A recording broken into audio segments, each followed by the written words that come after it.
You're live.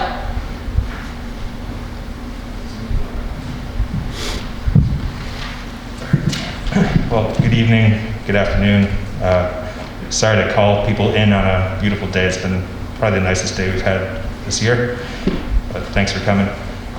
This is the second meeting of the Walton Police Reform Committee. Panelists are here. One of our panelists was not able to make it tonight, Dr. McDonald, but I'll read his statement later when it comes to panelist input. So tonight, Pastor Bob Wilkie from Plymouth Church, Chrissy Gleason from West End Streets and Eats, and As You Wish Design, and Chief DiDazio, and Deputy Mayor Dick Doig. So have panelists step up to the mic and introduce themselves and their role in this committee.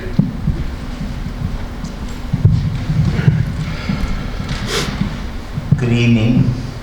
So my name is Pastor Bob Wilkie from Walton. Grew up here, been here my whole life, and I was very honored to be asked from the Walton Ministerial Association to represent them in this forum. So it's been, I have a children that live here, and of course grandchildren, and now great-grandchildren as well, but the point is that I'm very interested in Walton and how we're protected and how the police department comes in to help us and to guide us. So I was honored to be selected and asked to be part of this committee.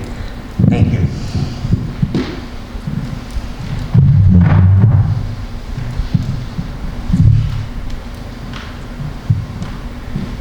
Hi, Chrissy Gleason. I own As You Wish West Street Eats. I'm also a board member of the Walton Chamber of Commerce and president of the Walton Lions Club. So being very community oriented, it was actually quite an honor to be asked to be a part of this and, you know, back the blue. And so that's why I'm here, and that's it. Thank you.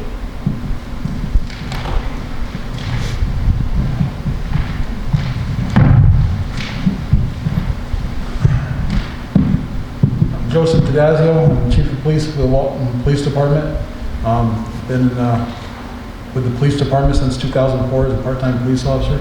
Got hired 2 years ago as the part-time chief. I've lived here my whole entire life, and I look forward to working with these people and come up with a solution. Thank you.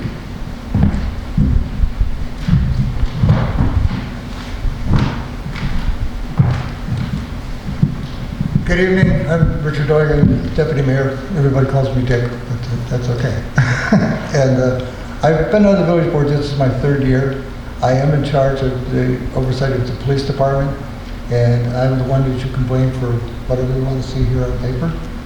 I did create the survey and get the group together to comply with what the governor had handed down to us.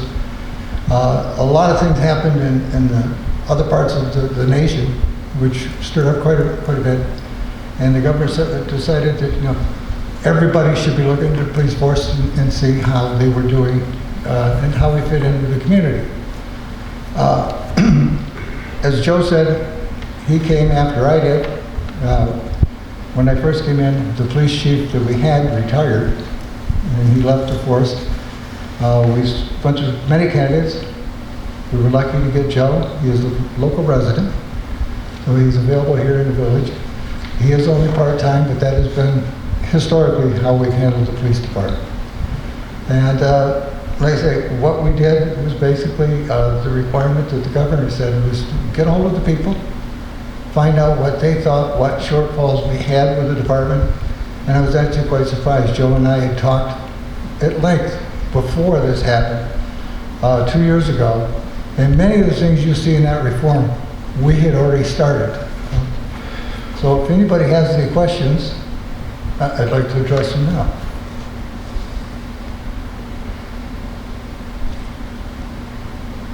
You guys ready? I'll turn it over to Eric here.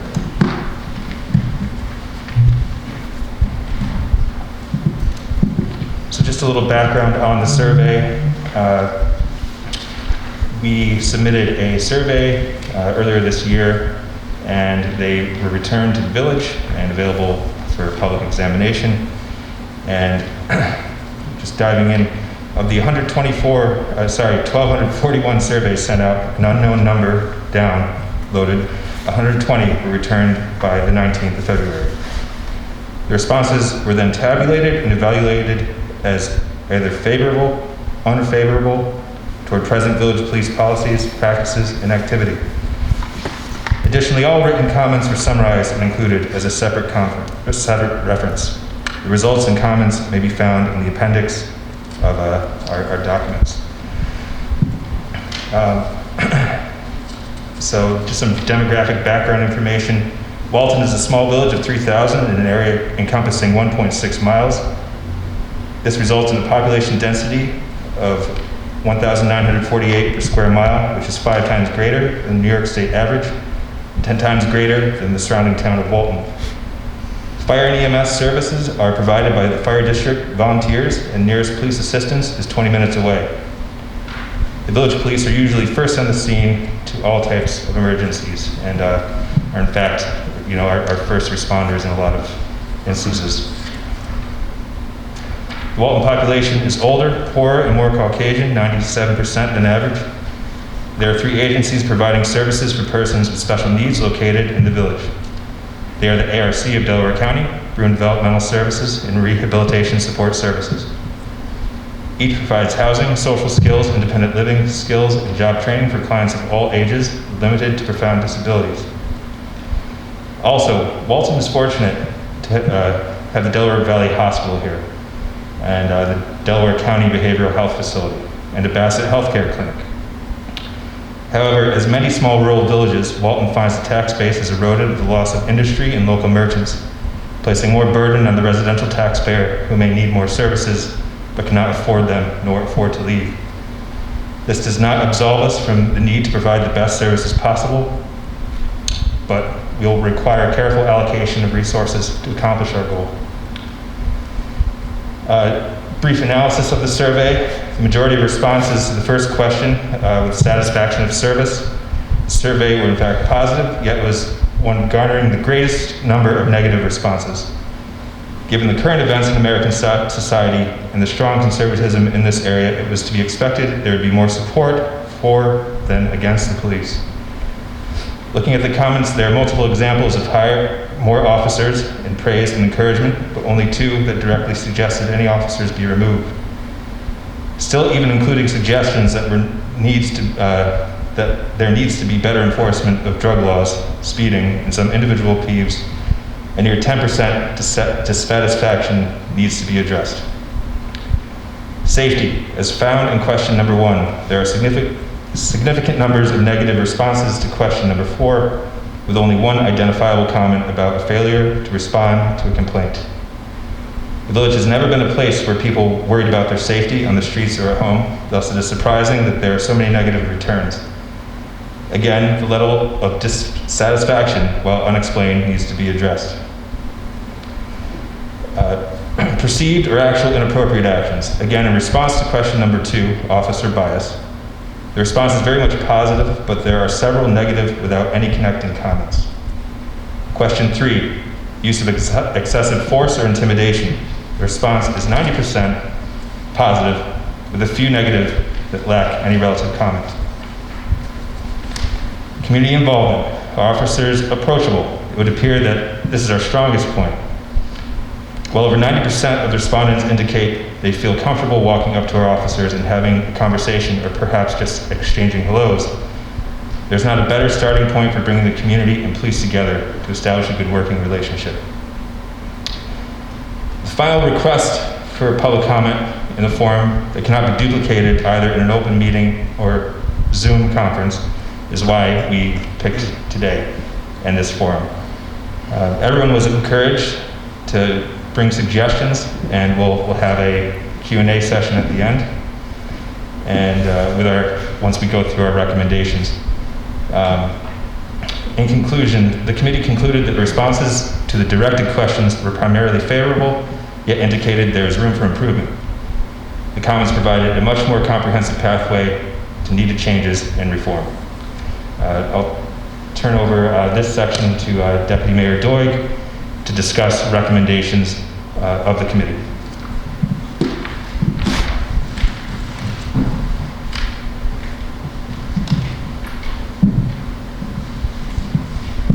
Okay, several questions came up. It was, some of the questions that we asked and the responses we got don't necessarily jive with each other. As I said, officers are very approachable. Seems like everybody seems to be happy with them. Except at the same time, a lot of discussion was on, we don't know who they are, and we don't know where they are. Now, actually, after this chief just went, but we ordered a new police car, and it will be here in the coming weeks. It's already almost done. And one of the things we looked at was to make it more visible. I know we have the signage on the car. People complain a little bit, they don't know where it is. So the recommendations there were to take steps to improve the visibility and transparency to accomplish this. We should improve the visibility of the patrol car. We are already doing that. It should be already done. Increase the number of foot patrols. It's been very difficult this year. With the COVID, our officers can't mingle with the people. It's unfortunate because the past year, before the COVID came along, one of the things that I worked with the chief was to get our officers to stop when they had the farmers market. If there was a concert in the park, they would stop, go to basketball games, football games, make their presence known, get to know the people. So that was already being taken care of. But again, that's another recommendation. To be open and transparent as possible and legally permissible. That's a matter of, there are certain state requirements and federal requirements that some information about the officers has to be available to the public. We will comply with that. We don't have a local paper. Our local paper moved to Delhi. So we don't really have access to get a lot of information out about us. We no longer have a local radio station. So what we're looking at is use available media, which at this point seems to be social media. Everybody is on it. We do have a website that basically tells you who the village is and where they are, and we're trying to improve on that. We have certain information on that. We do need to keep our policies and procedures up to date. When the chief walked in, the paperwork was in really kind of bad shape. And he has been working diligently to try to get that done, to get all caught up so that that information is also available. That'll keep us, we need to do that. It keeps the village from having any liability. If we don't keep up with it, that could be a problem. So that is one of the things we want them to do. So what we want them to do is review it within 6 months and then working on getting updates and addressing all the critical standards identified in the New York State Accreditation Manual. And at some point, we may want to become accredited. We don't have a big office staff.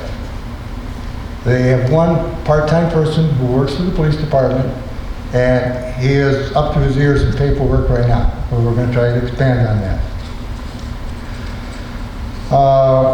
There are several points that we have recommended they do on their Facebook page. We'll implement the ones that we can. It's not going to happen in the first 2 weeks, or it's not going to be tomorrow. But that is all included. There's a whole list of them. Having access to forums, offers accomplishments and training, calendar, public service announcements, tip lines, sex offender information, and linkage to other services so that when somebody complains about a barking dog, it doesn't necessarily have to go to the chief, it can go to the code enforcement or the dog board. And we also have a problem. Our police department is on a side street. So when people are looking for it, they don't know where to go. So hopefully when we do these pages, one, it'll give directions to the police station so that you can get them. But for somebody who's just passing through, we're going to try to get a little better signage so they can find the police station. That and the better marked police car, maybe we'll give people an opportunity that they know the police are out there and that they're doing their job, and if they really need one, be able to find it. Okay. and let's see. We also want to recommend an increase in in-service training. There are some mandatories that we need to get together again. It goes into policies and procedures, and they will be improved. Okay. And then we will monitor it and make sure that some of this stuff is being done. But our main goal is really to make our police so people know who they are and where they are, and they are out doing their job. It seems to be one of the big things that showed up in the survey was that they don't know what they're doing. They can't see them. It's just a little black car parked somewhere, and they think all they do is pull over speeders.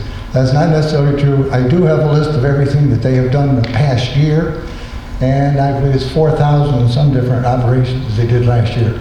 We have an excellent drug enforcement program. We are a corridor between New York City and the upstate. Everybody likes to get off 17 up here to Hyde, and we do get a few of those. But I didn't find out an awful lot about racial bias or anything like that. But in the training, that is included, to be aware of racial, inadvertent. You don't necessarily do it. I did look at statistics for Delaware County, and we are nowhere near as bad as the rest of the state. So that part isn't really a problem. And then at the end, we will measure, go back and measure and see how much is this being done. As I say, it's not going to be done in a week. It's not going to be done in a month. It's going to take a while. Anybody got any questions? Chief? You have a question? Yeah. Yes.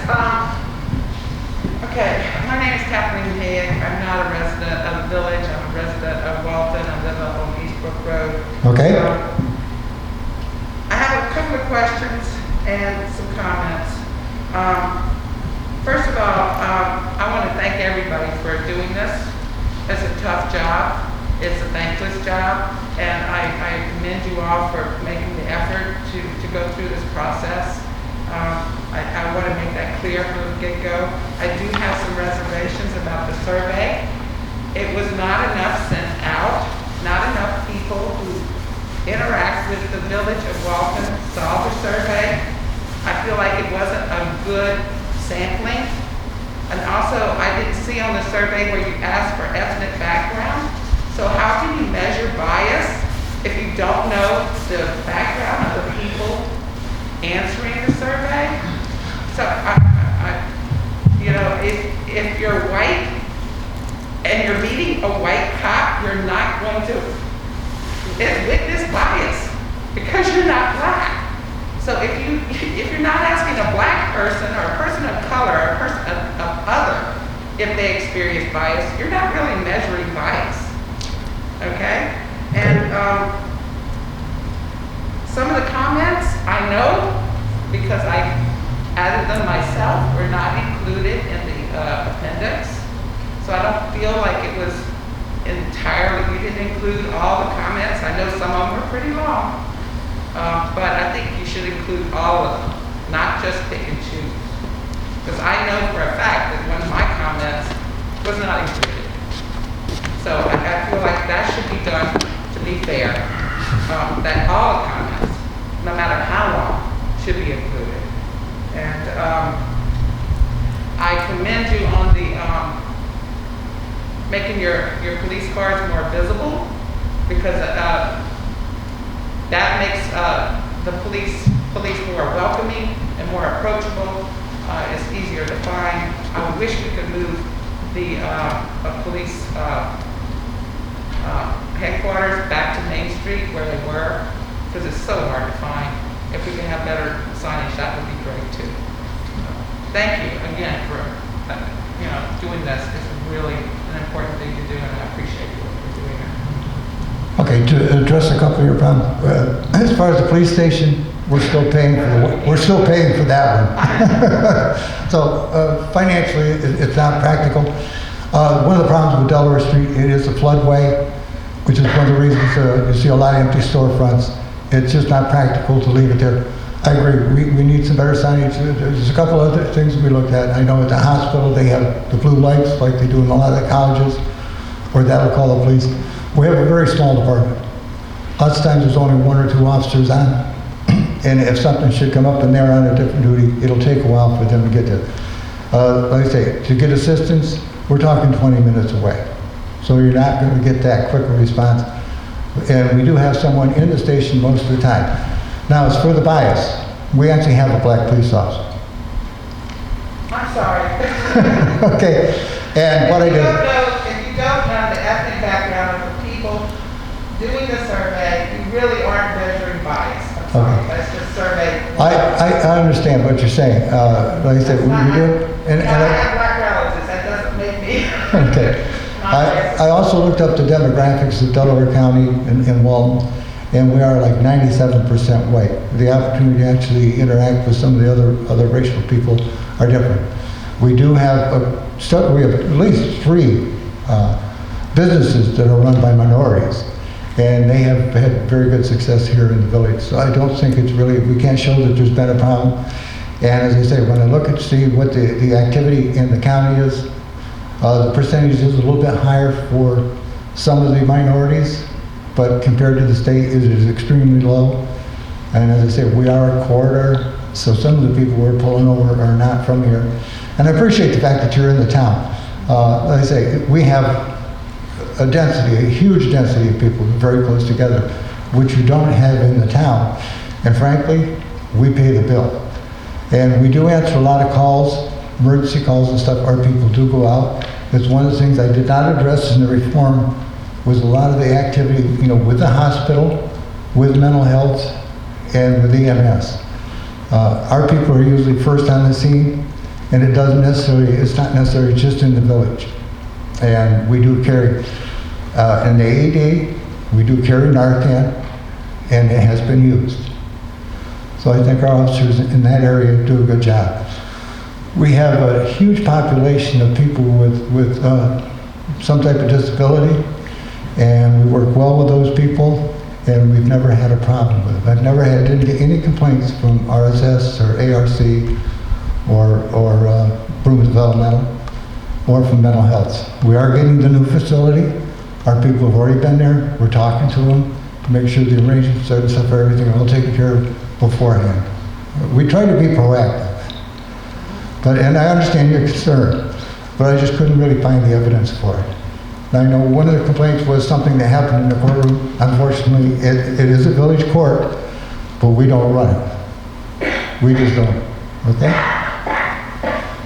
Any other questions?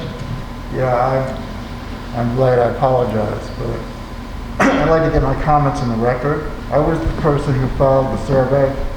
Excuse me? I was the person who filed the survey that talked about the dominant, the majority of people in the court when I went for my traffic ticket in February 2019 were Hispanic. Mm-hmm. I don't know if you read that response. Yes, I did.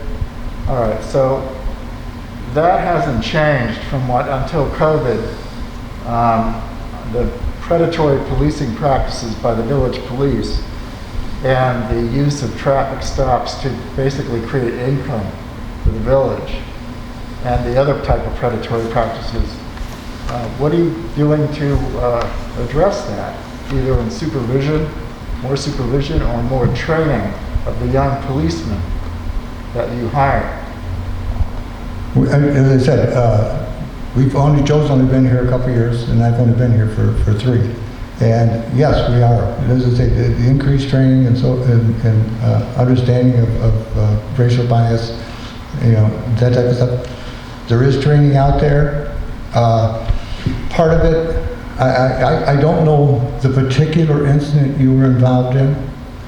But as I say, there have been some occasions where a whole group of minorities or something haven't been picked up for something. As far as if it's drug court, it's whoever's driving through. And Joe can explain to you, they don't even need to look in the window. Going back to what you said about the 97% white Yes. majority here, it was astounding to me that of the 7 or 8 cases in the court that night, I was the only white traffic person with a violation. The other 2 white people were there for mortgage violations, for being evicted, to the point where one of the defendant's family had to translate for the plaintiffs because they didn't speak English well enough to understand what was going on. But every one of us got a $285 fee charge. There was no plea bargaining. There was no adjudication. It was basically you have to pay the fine because you got pulled over. And I disputed my violation, was not stopping at a traffic sign, because I did stop at the traffic sign. But it's the cops scored against mine. And I also encountered a significant amount of inconvenience for 25 minutes where he was trying to apparently get me on a DUI, to the point where I took a breathalyzer eventually, which I cleared. But the whole experience was all about power and control, not about protection and not about service. Well, I would refer that to the chief, but as far as... This is before your tenure. As far as courts go... This is before your tenure, I believe. Okay. There have been some changes. I can't speak for what used to happen, I can only speak for what does happen. And that's what I don't see where, I don't find any evidence or anybody really saying there's a lot of racial bias that does show up. And what happened before, I really can't speak to, I'm sorry. As far as, do we make money? If you got fined $250, we got 25. It doesn't pay to open the court for what we collect on those. On the drugs, sometimes we do, sometimes we don't. But no, it's not an income producing business that we're operating. That's good. That's good to know. But the court fees, as far as the fines and the amount and the dollars, that's all set by the state. It isn't something, the judge isn't sitting there making it up. He just, if you plead guilty to, I think it's what, for not having your inspection up to date, how much is it, Joe? Inspection 30 days, $150, and over 30 days, $300. That's a mandatory state fine. Yeah. That, you know, there are some of them, you know, I know you may think that that's unfair, but we have no control over that. It was more the process that I'm really, it's not the fees, it's about the process. So if you're telling me the process is different? I can speak to the process, sir. So, just for a second, put yourself in my shoes, okay, just for 1 second, okay? Sure. So, I'm coming up to you, right? I have 30 seconds to determine whether or not you're going to be a serious threat to me or not on that particular traffic stop. Once I get past that part and I don't realize that you're a serious threat any longer, now I can come down a little bit and have a conversation with you. During that conversation, for whatever reason, and again, I don't know the particulars of your traffic stop, okay? But if I sense that there may or may not be some impairment about you, whether it be alcohol, drugs, or, and again, drugs could be anything from prescribed medicine by a doctor that you're not supposed to drive on, and you're driving erratically for, right? So, if at that time I suspect that you may be impaired for whatever reason, now if I were to let you go without properly putting you through certain tests or you know, a standard that you're able to navigate away from that traffic stop, the liability is not only on you personally, but on the village of Walton also. So if an officer you had an interaction with took a little farther than you thought, just think about their sense of being too, that not only are they liable for the village that they work for, but also personally liable if you were to go down the road and, God forbid, you know, wrap your car around a tree or hit a pedestrian or something like that because you were in fact impaired by maybe a Xanax you took or something. And again, I don't know any of the circumstances of your stop or anything else, but this is what a police officer has to do within a couple of minutes of a traffic stop, on every traffic stop. So to speak to that situation, again, without knowing further, and I'll be more than happy to speak with you afterwards of your stop or what happened. That's just some of the things that we think about when we're on stop. You know, and of course, we're trying to hold you, you know, we're not trying to hold you, inconvenience you, or taking away your civil liberties or anything like that. But again, I think you mentioned your stop, you failed to stop at a stop sign is perceived by the officer who activated his emergency lights and stopped you for that cause, right? So again, you may have thought you stopped, the officer didn't think you stopped, and that's where the conversation is. So I hear what you're saying. I'm not taking issue with what you're saying. Okay. But again, point of process. I stayed around because I was curious if this was a traffic stop or if this was a traffic trap. And I saw the same officer basically pull over several vehicles in a period of 45 minutes. And so it was not a random thing. I wasn't pulled over because I was acting erratically. This was a predatory traffic stop to pull people over. He was fishing. Okay. And I found that this stop was repeated week after week on Tuesdays and Thursdays between 4 and 7 o'clock. And particularly, they seem to be targeting the parking lot of Feather and Stone, and sometimes Danny's. Now, can't prove any of that. It's anecdotal, but it's based on what I observed. I don't know what stop sign you'd be referring. Are you talking about multiple stop signs now, sir? Because they're both at opposite ends of the village, so I'm not really clear on what. The stop signs along East Street, when you're going from Townsend and Liberty, that general vicinity, Townsend, Liberty, but so all the stop signs coming out of Delaware Street then. And again, just for your knowledge too, sir, there's a lot of times that, especially me being the department head, I'll receive phone calls or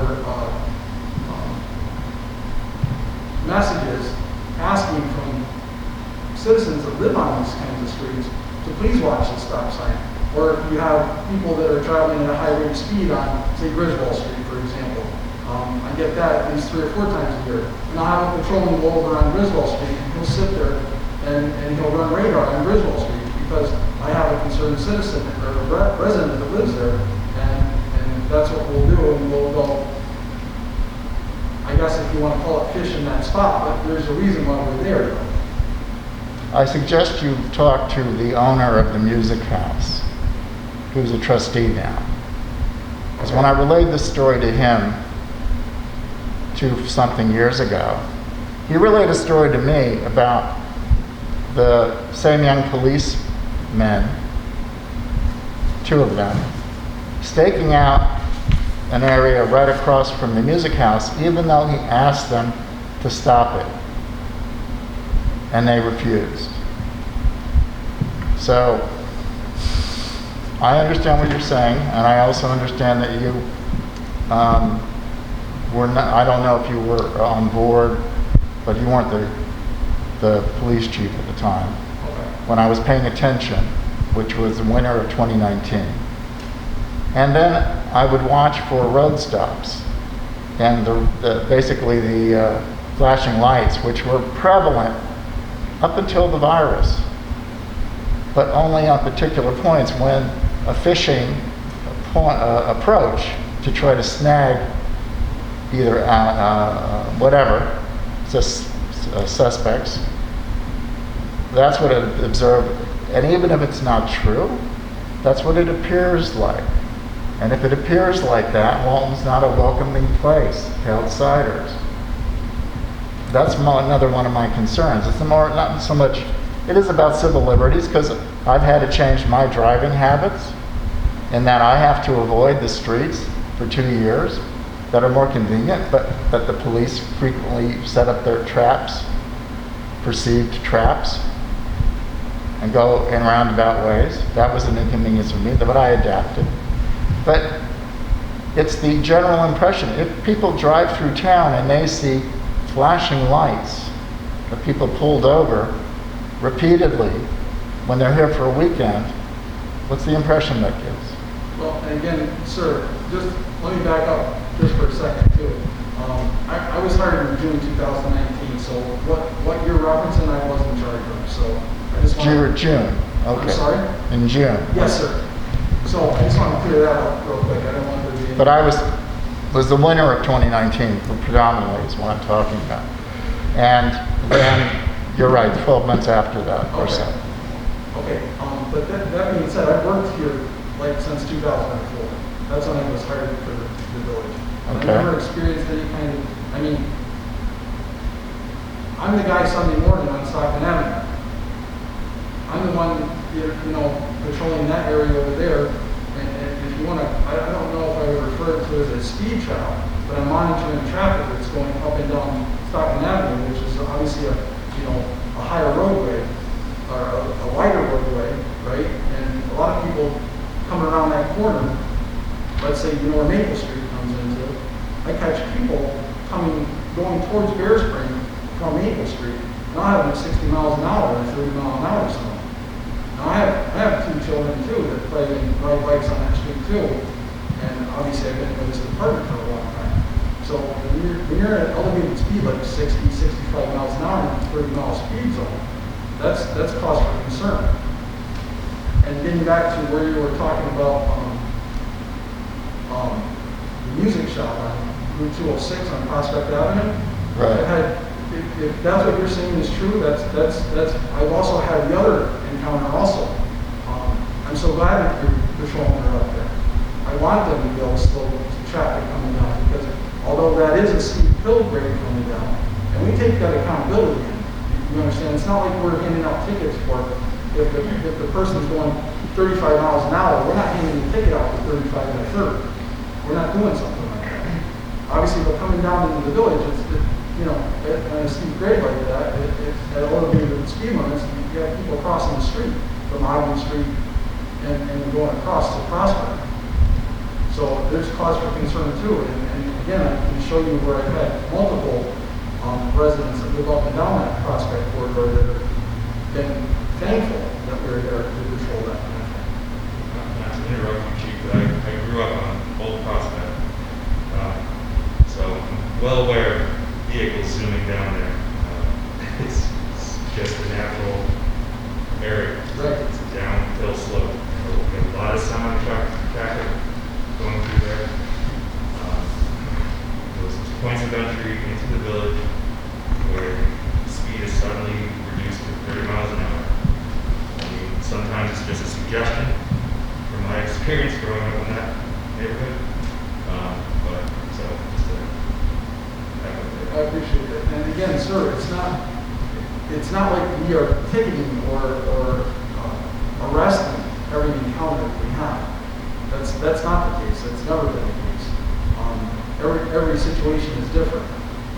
So I understand it's a difficult situation, and I hear what you're saying. But what really woke me up to this was that time in court and my experience in the court. I expected to be the only person in court Monday night, not one of 9 people and one of only 3 white people. well, I can't attest to that one particular night where if people were moved around or shuffled around. Well, I'm happy to show you the ticket, and I kept all my records if you want to look Yeah, in. like I said, sir, I'll be more than happy to speak with you after this. There's absolutely no problem.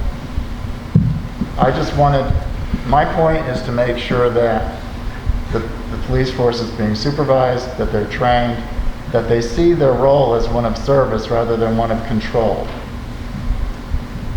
Because my impression is that it's one of control. I'm sorry you have that impression. Okay. There is a certain amount of control we do have to have, as you said. The speed limit in the village is 30 miles an hour. The speed limit right out here, or the other way. During the daytime, when school's in session, it's 15. I don't see them handing out a lot of tickets. I have seen the sheriff's deputies out there tagging people for it. But one of the most effective ways to get people to slow down is to have a police car out there. And I know you've all driven down the road and you see those flashing lights and you watch all the brake lights come on. Because they're slowing down, because the police are there. And they're probably going well over the speed limit. We don't have enough to cover the whole village. One of the big problems is coming in off of 21. We have a stop sign there, and I would say 50% of the cars don't stop. They run right through. We've had accidents up there. But it is an effective way, if your car is out there invisible, which actually will improve with this, that the car being out there will actually slow traffic down because they know you're out there. But as far as your court's concerned, I can't change the fines and I can't change the procedure in there. That's something I have to do with the court. I understand. I appreciate your time.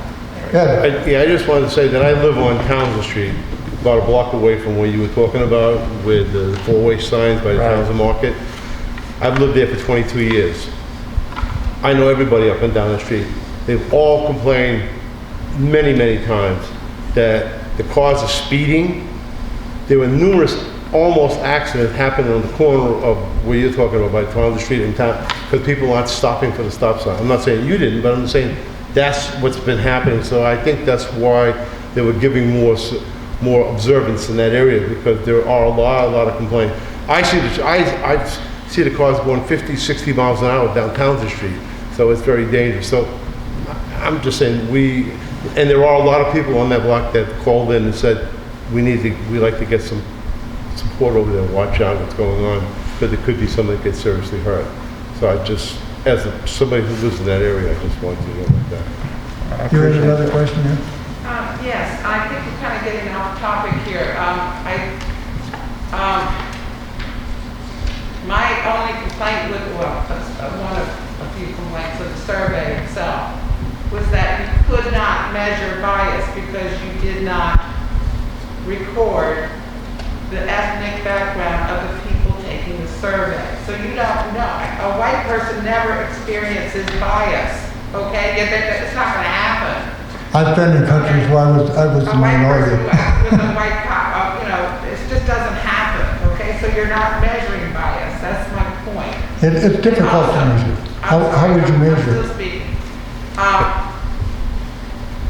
I also want to be the bearer of another little piece of bad news.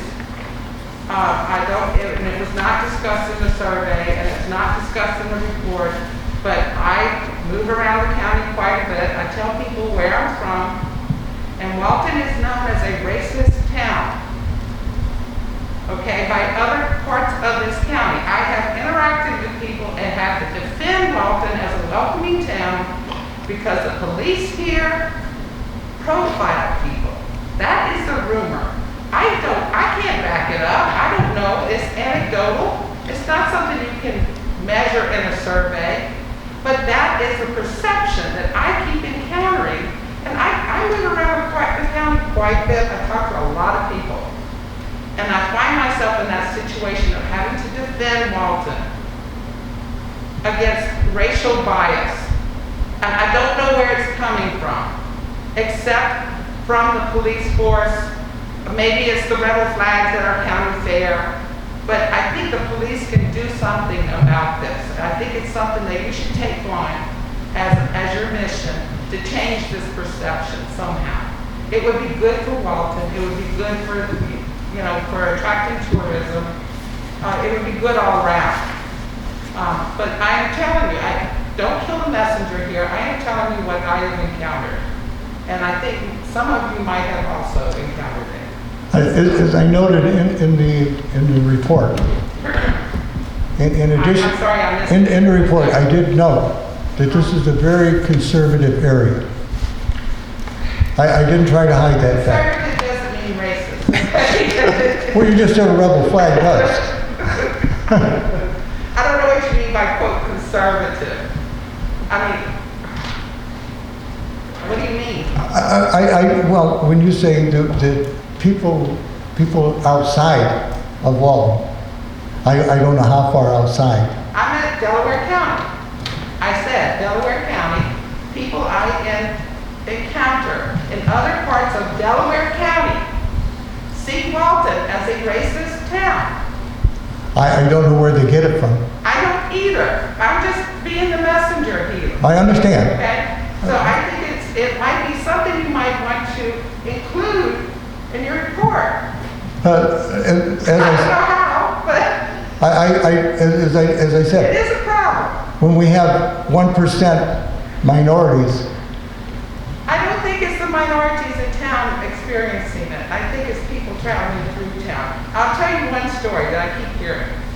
There is a contractor that won't take jobs in Walton because he has Hispanic workers. And they get harassed by Walton police because, they're acting as ICE agents. That's the story. I know exactly the place you're talking about, and I've not heard anything to back it up other than its story. I know, but that's what I'm saying. It's I know, a but as far as I know, it's just a story. It's a perception, Okay. okay? And I think it would do the Walton police well to do something to counteract that message. I would more than welcome your suggestions on how you could do that. I think about it, I'll let you know. Chief, did you want to chime in? Yeah, ma'am. Thanks all for coming. I'm sorry, specifically what you're talking about, ma'am, Huh? for the company that you're, I'm sorry, for the company that you're specifically speaking of? I don't know the name of the company. Alpine Roofing. Alpine Roofing. Alpine Roofing. I wasn't going to mention it, but what I'm saying though is that there should be no issue, and I don't know of any of my patrolmen that have ever, I use the word harassed, any workers that have been doing work inside the village. I don't know that. I do know, however, that there's been multiple times when on traffic stop we've encountered people who have been here unauthorized, that are not legally in this country, and whatever the outcome of that was, whether it was an arrest and it went back through ICE or they were detained for a certain amount of time and then released, there's been a whole gamut of different outcomes to those. Okay, but again, to speak specifically on one person or one company that doesn't want to do business in here because they have Hispanic workers, I'm just saying I'm just giving you one example of a story I've heard. right, and I hear lots of stories too, ma'am. I do, I feel complaints also, obviously being the department head. There's lots of times when there are complaints that are made with my patrolmen, and a lot of times I run into, a possibly racially biased situation, and usually, I'm not saying all the times, but usually it's been my experience that it's been dispelled pretty quickly. Whether the person got pulled over, that they had blacked out tinted windows, and I wouldn't know if there was a 13-year-old little girl driving the vehicle because you can't see in the vehicle, and that's what the vehicle got stopped for. You understand what I mean?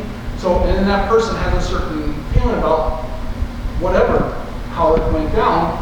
I can't change that, unfortunately. It didn't come from my police officer, nor did it come from me. I understand. I understand all of that. And I work, and I have, I guess, the luxury, I guess you want to say, to work in a very culturally diverse, my full-time job. And I work at a correctional facility.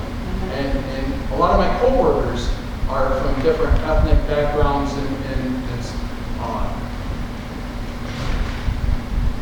just not only the people that I take care of and oversee, you understand, but my coworkers also. And if I saw or I thought that one of my patrolmen had any racial bias to them or any kind of motivation like that, they would be not only written up, but they would probably be fired after going through the proper channels. Because I don't appreciate that. I don't stand for that. That's not the person that I am. Nor do I expect any of my patrolmen to be. So it hurts me a little bit to hear these kind of comments. It hurts me too. Yeah, I understand that. I appreciate your the whole. But I feel like if we don't say it out loud, we don't acknowledge that that's the perception out there. We can't do anything to correct it. Absolutely. So that's why I'm playing devil's advocate here. Shoot me if you want to. No, and I completely appreciate that. No, don't shoot me, not really. No. But no, and I really appreciate these kind of comments. They're as hurtful as they are right now, but it's something that needs to be discussed, obviously. It's something that I definitely don't want to be in charge of anything like that, nor would I turn a blind eye to that. If anything like that I saw or witnessed would absolutely be written out, the officer would be more than likely be fired. It's not a very tolerable situation. Anyway. You asked me if I had an idea on what if, and I think you might have included it in the report, what if we had like this kind of communication on a regular basis? Like if somebody has a complaint, is there some way like we can have like a citizens review, like have more interaction between police and community? I think we put that in there somehow. That was directly taken care of. Get more interaction with the community. I think that would help. That's about 80% of what I did in this report. We might solve that just by doing that. And to speak to other questions about what are we recommending to address issues of bias and things like that. That's in the recommendation for in-service training. So that's something that we discussed that when it's available to do, that would be one of the things that we pursue there. So I, of course, want to take any more questions from the public, but I do want to hear from our other panelists as well, if they would like to chime in on any aspect of the report. Well, as far as I just want to, Or anything they'd like to address. no, we just talk really loud.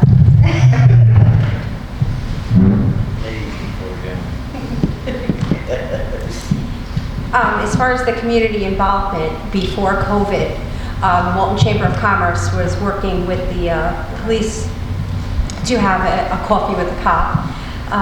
Obviously, that's something that kind of got sidelined with the way the world is right now, but that's definitely something Officer DeDazio, did I say that right? That's fine. Would like to do. I mean, the community involvement is definitely something that we had discussed in the first round, doing this, and you know, as there was also another suggestion we had, wasn't there, in the first round, we were talking about outlining it to the community. Yeah, education. Right, community education. So there was that as well.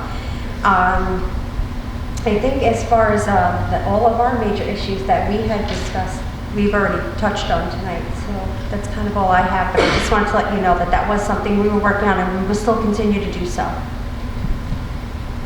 Thank you, Chris. You got it?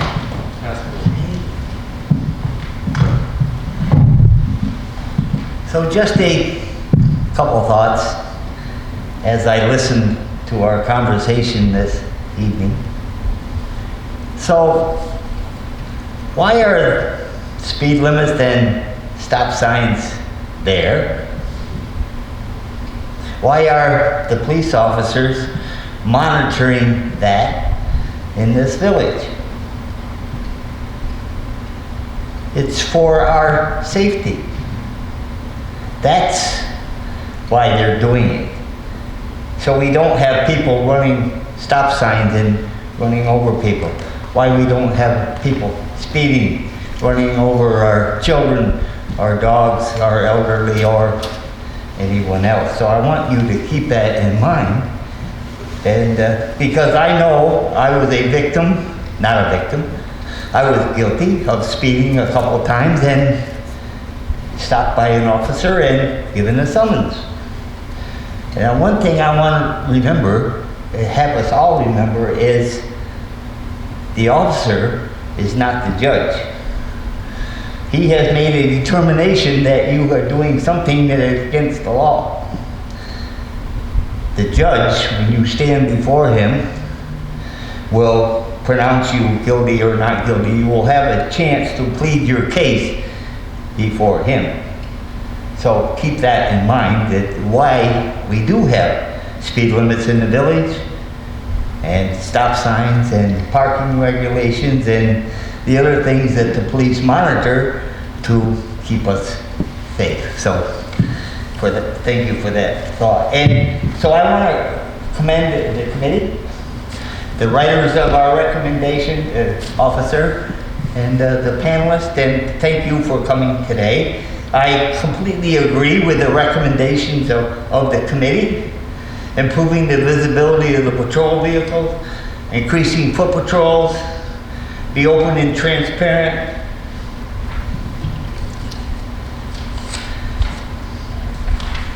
and other items. But I'm also interested in, that's a good beginning, and it's a good recommendation, it's a good start to send back to the state to tell them that we also are concerned and we're doing something about it. But it's only a starting point. So I encourage that we all continue to work together to keep this going, that this is just a starting point for all of us, and we can continue to work together to make Walton a more pleasant village to live in, where safety for all of us is our first concern. I would like to make one comment on the in-service training requirements that we're going to put in place, that we do a little bit of work on diversity, because even though we're only 97% Caucasian, the officers see a higher percentage of diverse people when they do traffic stops.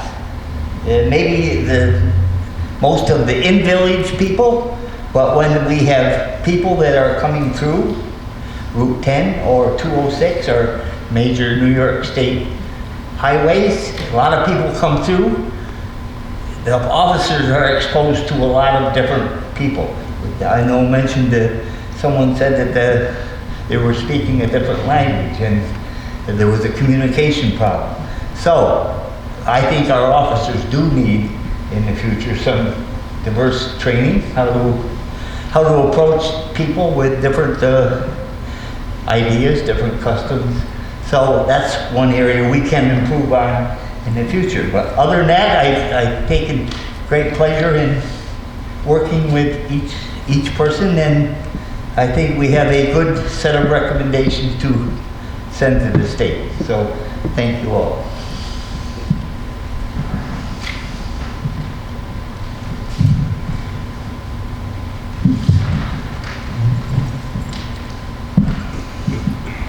So, as I mentioned before, Dr. McDonald couldn't be here tonight, last minute.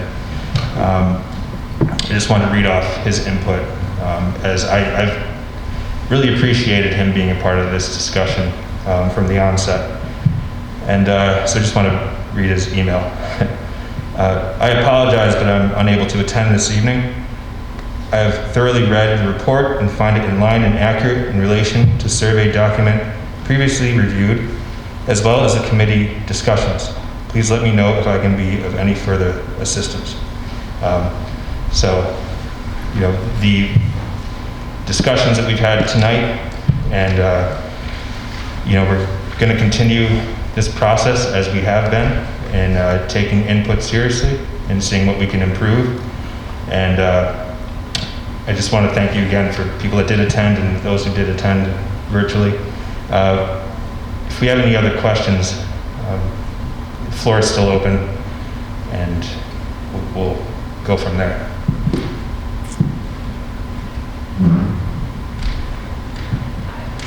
When will this report be filed?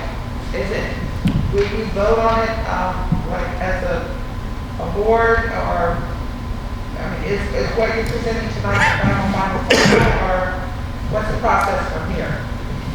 The process, as it was requested by the state, was for the village to get together with public input and come up with a policy, which is what we have done.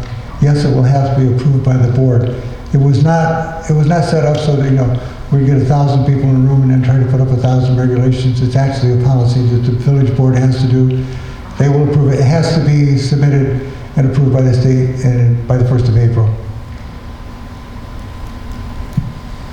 Any other questions? I want to thank you all for coming. If someone has some questions, they want to stick around and ask the chief or myself or anybody else on the board, please do so. We'll announce the next steps here. We have another public before the village vote. Sure. Nice if we had multiple mics. Yeah. But thank you to Walton Theater.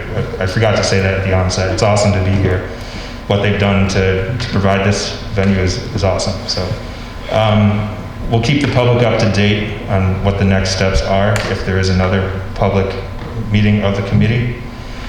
And that will be communicated through the press lines and updates on our village website. So. All right, we're going to call it. Thank you. A good one. Thank you. Thank you very much for your work.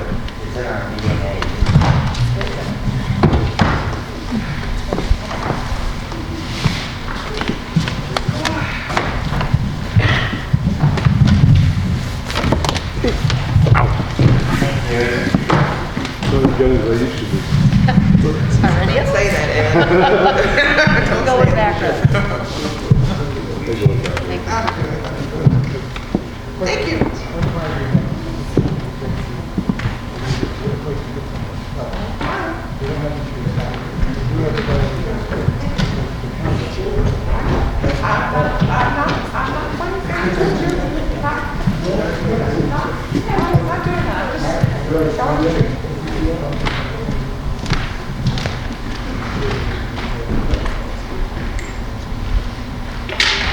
I would tell whoever these people are that have How are you? Oh, I'm good. ask them. Yes, you do. I'm very good. And we just had a meeting the other night together. Oh. I was doing okay. I didn't get to I know. I didn't see all the. Yeah. Thank you, Dick. Yeah. Yeah, so you do know me. Okay, good. Yeah, so glad that you worked with me. I was really happy to be selected. Good, good. Yeah, when Dick was putting, he said, you know, he needed somebody from the ministry of churches. Oh, but it won't, because it will, the state will have done it. They're going to have to start, you know, used to kind of doing these things through the hospital. You know, you send in your initial plan, but then they're going to want updates as time goes on. So, yes, I think that you have to. I mean, you've always got to close the loop. There's politicking on the police report. Yeah. So, I know I'm dating myself. I don't politic about reports. Don't do that. So, Was 11. I graduated from high school. Really? Wow. That's when we had school. I'm not from Walton, so I Oh. don't